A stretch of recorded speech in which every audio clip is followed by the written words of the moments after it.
ප්‍රේමන්තයන් වහන්සේගේ දරුවනේ අදහස් උන්වහන්සේගේ වචනය ඔබ අසාගු පෙදාගල විභාගයට සලකනවා. ක්‍රිස්තුස් යේසුස් වහන්සේගේ නාමයෙන් ඔබ සෑම කෙනෙකුටම සුබ ආශිර්වාද ප්‍රාර්ථනා කරනවා. අදහස් අපි කියමු යොහාන් 20 වෙනි පරිච්ඡේදයේ 6 සහ 7 වෙනි පදයන්.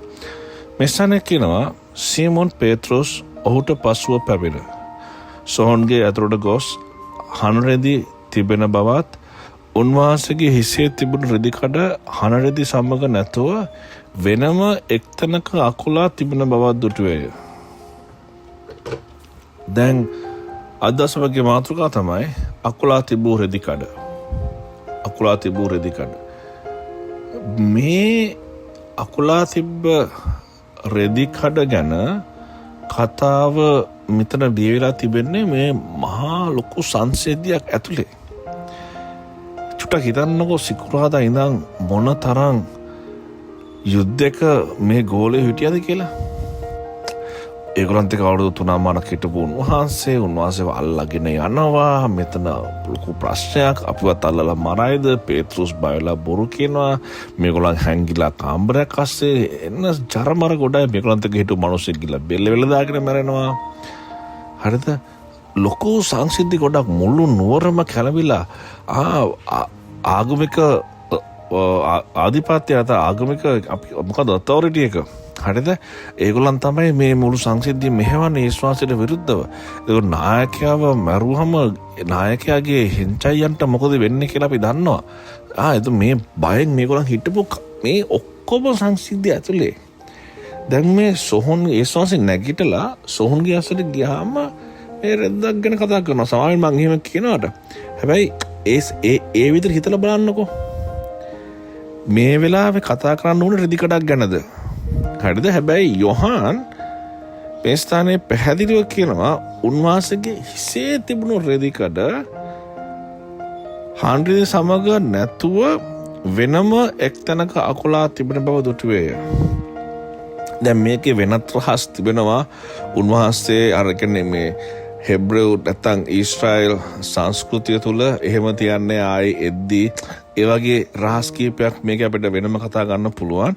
හැබැයි මෙතන අදහස අපි කතා කරන කාරණා තමයි ඇයි මේ වෙනම හකුලා තිබූ රෙදි කඩක් ගැන මේ ස්ථානයේ සඳහනක් වෙන්නේ. මගේ ප්‍රේමන්තෙනි අදටත් කියනවා ඊශ්‍රායලයේ කතාවක් තියනවලු ගෝලියෝ ඇවිල්ලා උන්වහන්සේගේ ශරීරය හොරකම් කරන් ගියා කියලා. දැන් එකපාරක් කරේ ජීවිතේ හොරකම් කරපු මිනිස්සෙක් දන්නවා එහෙම හොරකම් කරන්න ගියාම සමහර පට්ට ප්‍රොෆෙෂනල් හොරු ඉන්නවා මේක හරියට කරලා යන මිනිස්සු. හැබැයි ඒ කියන්නේ එතන යම් පොඩි අපිලිවලතාවයක් ඇති වෙනවානේ. ලාච්චු ඇදලා එහෙම පොඩි කේසයක් එනවා. දැන් ගෙදර හොරකම් කරන ළමයි ඉන්නවානේ. තාත්තා ළමයිගෙන් සල්ලි හොරකම් කරන කට්ටිය. දැන් ඒගොල්ලන්ට කොහෙන් එන නුහුණක්ද දන්නේ නැහැ. තාත්තගේ පර්ස් එක තිබ්බ විදිහටම තියෙනවා. ලාච්චුව තිබ්බ විදිහටම තියෙනවා. අර එහෙම වැඩ කරන මිනිස්සු සෙට් එකකුත් ඉන්නවා. හොඳේ.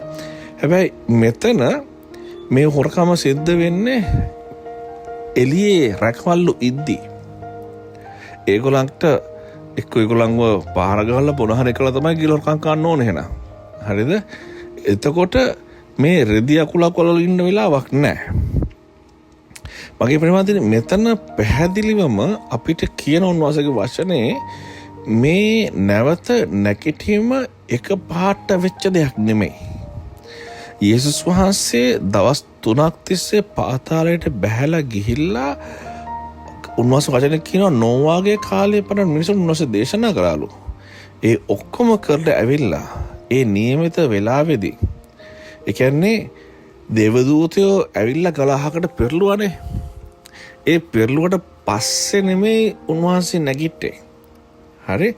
චුට්ටක් හිතලා බලන්නකෝ මේ වෙලාවල් ගැන. ඒ ගලහක්කාට පස්සේ උන්වහන්සේ හරි නැගිටින්න වෙලාව හරි කියලා නැගිටලා එහෙම නෙමෙයි. මම හිතන උන්වහන්සේ නැගිටලා මේ රෙදි ටික නවලා එතන ඒ භූවිධාන භූමිය පිළිවෙල කරලා උන්වහන්සේ සෝදානමින් සිටියා. තමාගේ එළියට ගිහිල්ලා ඒ ඉතුරු කාර්ය ටික කරන්න. හරිද? එතකොට කිසිම ආකාරයකින් මේක මේ ඉක්මනින් වුණා වූ හදිස්සිය වුණා වූ එක පාරට වුණා වූ නැත්තම් ප්ලෑන් නොකර වුණා වූ සිද්ධියක් නෙමෙයි.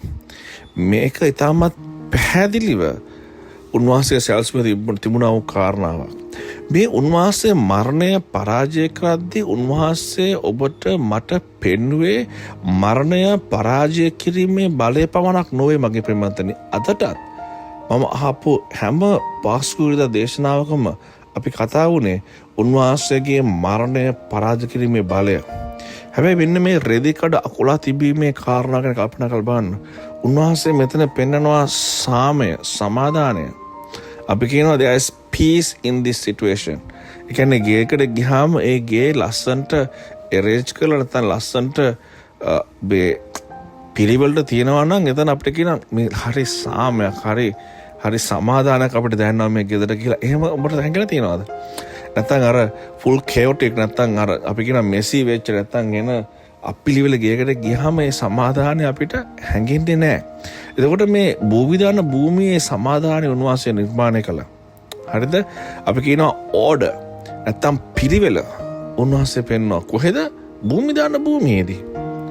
උන්වහන්සේ පෙන්වුවා මේ සියල්ලට ඉහළින් මට තමයි ආධිපත්‍යය තිබෙන්නේ. මේ අපි ඇවිල්ලා සාමාන්‍යයෙන් පාස්කු විර්තාවල කතා නොකරන කාරණාව. හැබැයි උන්වහන්සේගේ ඒ මරණය පරාජය කළ දවසේදී උන්වහන්සේ මේ සීළු කාරණා කරලා උන්වහන්සේ කියනවා සියල්ලේ ආධිපත්‍යය මට තිබෙනවා.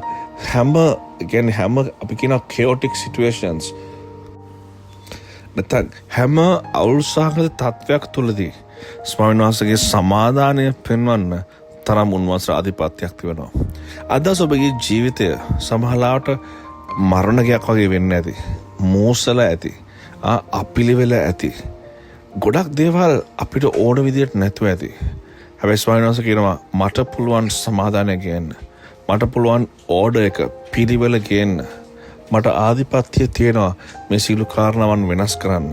අද දවසේ මගේ ප්‍රවන්තනි ඔබත් මමත් උන්වහන්සේට පාරමිත පුරන ස්වාමිනේ මෙන්න මගේ අවුල්සහගත ජීවිතේ මෙන්න මගේ මරුණා වූ ජීවිතේ ස්වාමිනේ පිළිවෙලක් ගේන්න මගේ ජීවිතේට පිළිවෙලක් ගේන්න මගේ නිවසට මගේ වාහනේට මගේ කම්පියුටරේ ෆයිල් තියෙන විදිහට මගේ ජීවිතේ තීරණ ගන්න විදිහට මගේ මුදල් වලට මගේ රැකියාවට මගේ ස්පයිනස් තිබෙනා ඒ රිලේෂන්ෂිප් සම්බන්ධතාවයන් වලට ස්පයිනේ පිළිවෙලක් ගේන්න කියලා ඔබ යාඥා කරන මොහොතේදී මලවුන් නැගිටව දෙයන් වහන්සේ මලවුන්ගේ බල විතරක් නෙමෙයි ඒ මලවුන්ගේ නැගිටීමේ සිදුවීමේදී උන්වහන්සේ පෙන්වා වූ මේ සියලු පිළිවෙලේ නැත්නම් සමාදානයේ කාරණාවන් ඔබගේ වගේ ජීවිතයේ උන්වහන්සේ කරන්ට යනවා. ආමෙන්.